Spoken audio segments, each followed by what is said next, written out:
In this lesson, we're going to learn about chemical reactions, some of which you've seen plenty of. Just a quick overview, we're going to be going through Chapter 8 out of the textbook, and some parts of it will be omitted. But basically, we're just going to be learning how to identify them, how to write about them, and what we can interpret from them. So the first section here is about describing chemical reactions. First of all, the definition of a chemical reaction is a process by which reactants are changed in a product. So it's a change that occurs. The chemical reaction has to be represented by a chemical equation. So the reaction, of course, is what physically happens. The equation is what we as human beings use to represent what's on paper. So the symbols are formulas of the substances that are involved. So if you look down here at this example, where this is one compound formula substance, this is another substance, another substance, another substance. It also shows the relative mole amounts of each substance, which this is going to be one that we're going to have to work on some more. But effectively, that's what these numbers are in front. This one has a 4. This one's not shown, but is assumed to have a 1. This one also assumed to have a 1. And this one is also assumed to have a 1. But those help you represent the relative mole amounts of each substance. And of course, often includes the states of matter of each substance. Again, states of matter, we're talking about like this thing right here afterwards, like this, and like this. So these are, again, ways that we can represent chemical reactions in a chemical equation. How do we know a chemical reaction occurs? Well, that's usually denoted by some kind of an indicator. For example, we know that a chemical reaction occurs because sometimes we observe a change in temperature. Now, a change in temperature by itself is not the only reason or the only thing that you can conclude helps you know a chemical reaction occurs, but it helps. Because some other ways that we know if you have these in combination, these are usually a good way to know if the chemical reaction occurs, like evolution of light, meaning light is emitted, or production of some kind of gas, usually in the form of a bubble or some sort of a gas that just comes out of whatever it is that you are observing. Formation of something called a precipitate. A precipitate, this is something we'll talk about later on, but basically this is a solid that comes out in a watery environment. So the formation of a solid in a watery environment, or oftentimes, the color change. Now, again, color change, we don't mean like taking a block of wood, putting some red paint on it, and then saying, hey, it's a color change, therefore this is a chemical reaction. We're saying that the inherent composition is changed. Of course, the main thing that I said right there, the main thing that you need to get from this is that all these observations from above suggest that a change in chemical composition, right, this big right here, this chemical composition has occurred, therefore a reaction has occurred.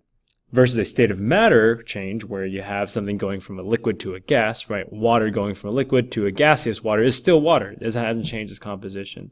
So in this context, we simply say that it's just a change in state of matter. But a chemical composition, of course, we change the actual makeup of substances. And that's when a chemical reaction occurs. Some characteristics about the chemical equations that you see. First of all, you have to have correct chemical formulas, for sure, without a doubt. Also, we have something called diatomic molecules in the second point, which we'll talk about later on. The arrow is used to separate the reactants from the products. This is just a change, right? Going from the left to the right, going from reactants to the products. The plus signs are separators. Does not mean that these substances are added together, but again, that they're simply separating the substances out. The law of conservation of mass is satisfied by using coefficients which are added to observe the law of conservation of mass. These coefficients are the numbers that I highlighted earlier. So if I go back up to this point where I looked at some of these numbers, right? So the 4 in front, that's going to be a coefficient. The assumed 1's a coefficient. It's coefficient there. And then finally here, the states of matter, S, L, G, A, Q, are used to denote the state of matter under given conditions. So the S, of course, stands for solids. L stands for liquid. G stands for gas, and AQ, this is actually the term aqueous. So that's AQUEOUS, which refers to something that's dissolved in a water environment. So it's not really referring to the water, but referring to the substance that's already dissolved in the water. That's aqueous. A couple of types of chemical equations. First of all, you have the word equation, and you have the words of the actual substances, and you see like the methane plus the oxygen produces carbon dioxide and water. The next one is a formula equation, uses compound formulas. So instead of saying methane, we actually use CH4 instead. Instead of saying oxygen, use O2. Instead of saying carbon dioxide, CO2, and water, they actually use the letters and numbers. And finally, the balanced chemical equation, which is definitely the one that we want to focus on the most and the one that we'll use most frequently, is when you have a chemical equation that has the appropriate prefixes, the appropriate coefficients in front, like you see here is included here. It also has the states of matter. All these happen to be gases for this reaction. All right, so the balanced equation by far is the one that I expect to be used, not only in terms of what I give you, but also what you need to write for a lot of your responses. Here's a couple of summary again, a summary of what we just discussed here. The ones that we'll use most frequently definitely are the arrow right here. Just a quick comment. This one says yields. A lot of times when we talk about the word yields, we're really just saying the reaction arrow. The second one, this reversible arrow, we probably won't use as much, but we might see it later on in the year. This right here, S, is definitely one we'll use. This down arrow, we won't use as much, but basically means the same thing as an S. You might see that from some time to time when we talk about different types of reaction equations from different sources. Liquids, AQ, and G, all three of these definitely are ones that we'll see very frequently. And then this up arrow refers to something that is a gas that bubbles out, and not something that we usually see as much either. So kind of like the down arrow, it kind of describes a bunch of different types of terminology that you see in old texts. And then finally here, this one has a little arrow. It has a little delta symbol. It's kind of small there, but a little delta symbol. That refers to something's been heated up. So anytime you see an arrow with something written on top of it, that means that it is being applied, but it's not an actual substance. One quick thing I want to introduce here is called diatomic molecules. Diatomic molecules are molecules where they have two atoms of a single element, and that's its natural state. So, for example, oxygen always exists as O2, right? We always have oxygen bonded to another oxygen, and never oxygen as a single substance, at least not usually in our, when we see oxygen as normal state. So if we describe oxygen, right, when we say, hey, what's the formula for oxygen? You wouldn't just say O, you'd actually have to say O2. And that compares to something else, for example, like sodium, Na. Na is not diatomic, right? Diatomic meaning multiple, two atoms. In this case, sodium always exists as a single atom. So we don't actually see sodium exist as Na2 as a substance by itself, right? Now we might see Na2 when it's like Na2 and part of another compound, right? Na2SO4, right? That it's okay. Right? That definitely happens. But we never see just Na2 as a solo isolated substance. Now, there's only 7 diatomic molecules. So beyond O2, there's actually 6 others, so for a total of 7. The most frequent way that we learn it is through the Brinkelhoff method, Br for bromine, I for iodine, N2 for nitrogen, Cl for chlorine, H hydrogen, O oxygen, F fluorine, Brinkelhoff, using the element symbols to kind of make up a goofy little name. So usually, again, we'll refer to as Brinkelhoff, and of course, little twins, referring to the fact that it's diatomic. Or we also use something called the rule of sevens, which you can learn about later on.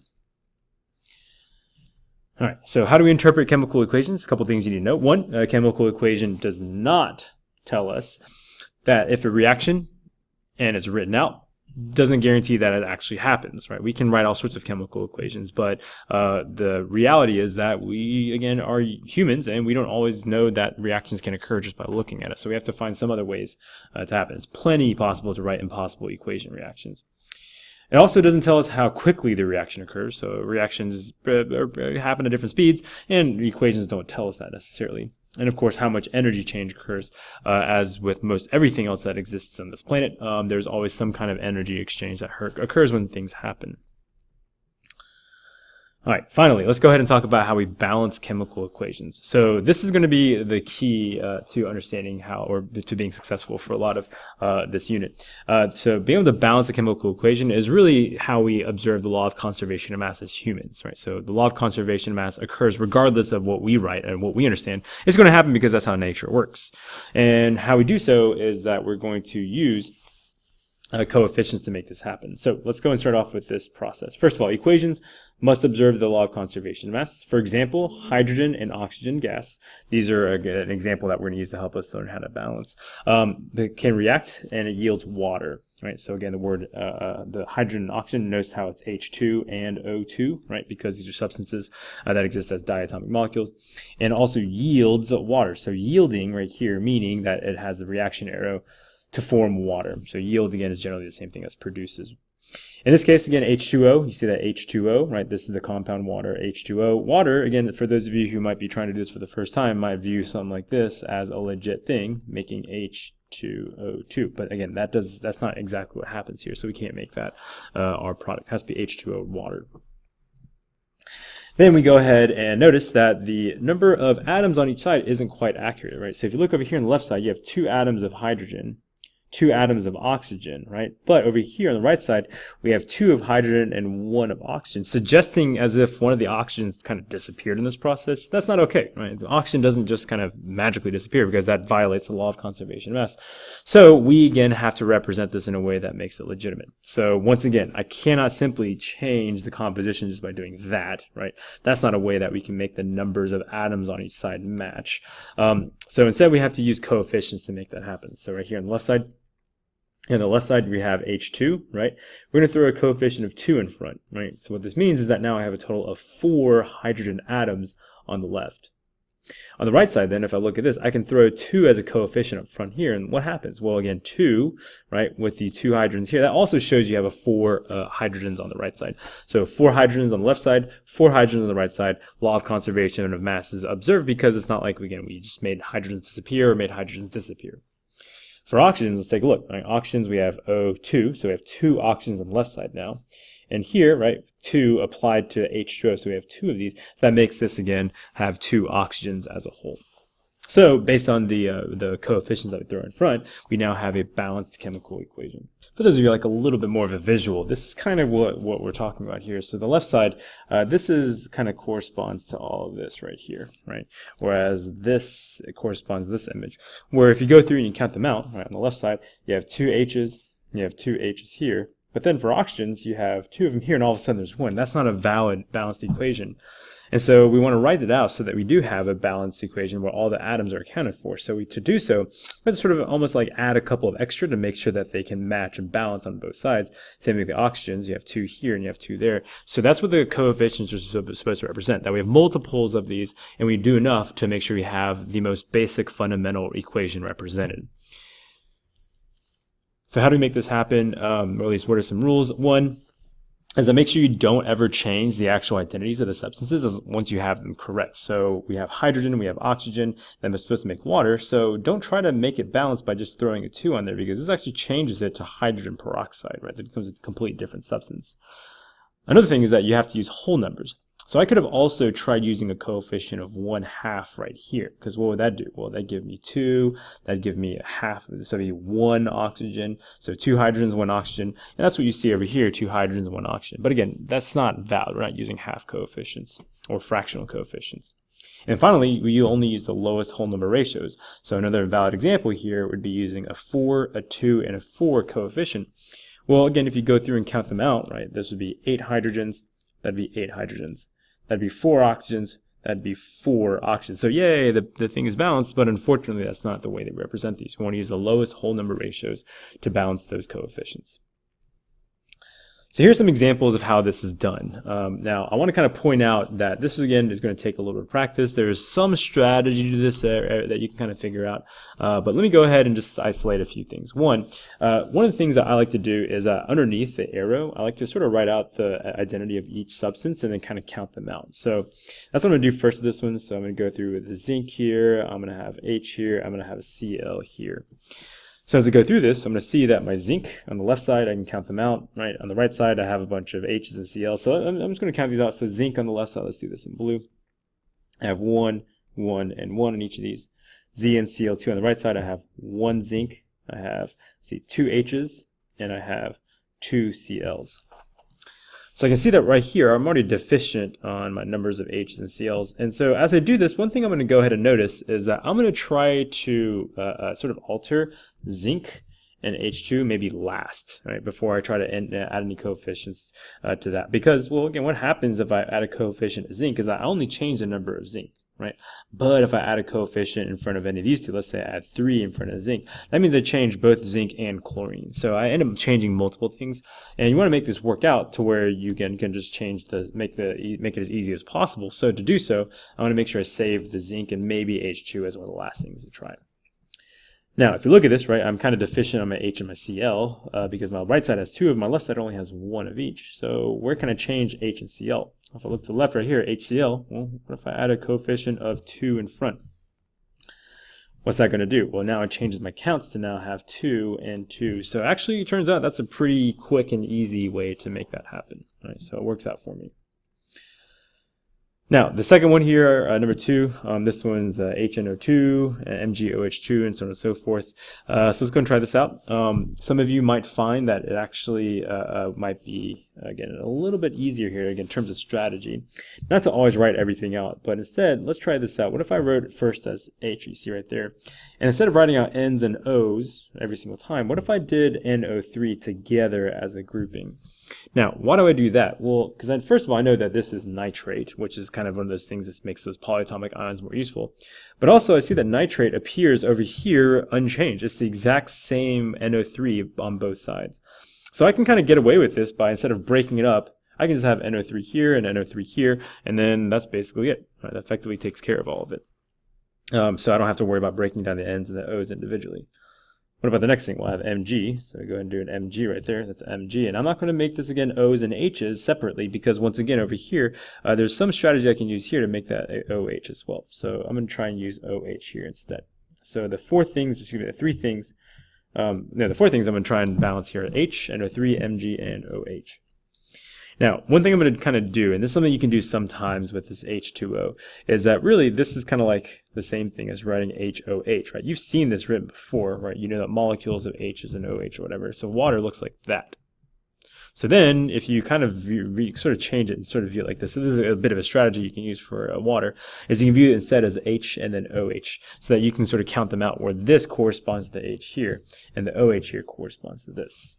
Right, now, again, the reason why I do this is because it makes my work a little bit easier, so I'm going to strategize some. Again, this might be a little bit more challenging at first, since this might be not as something that you can see as easily, but again, with some practice, you might be able to do this. With H right here, right, I have 1 on the left side, NO3, I have 1 on the left side, Mg, I have 1, OH, I have 2. Right?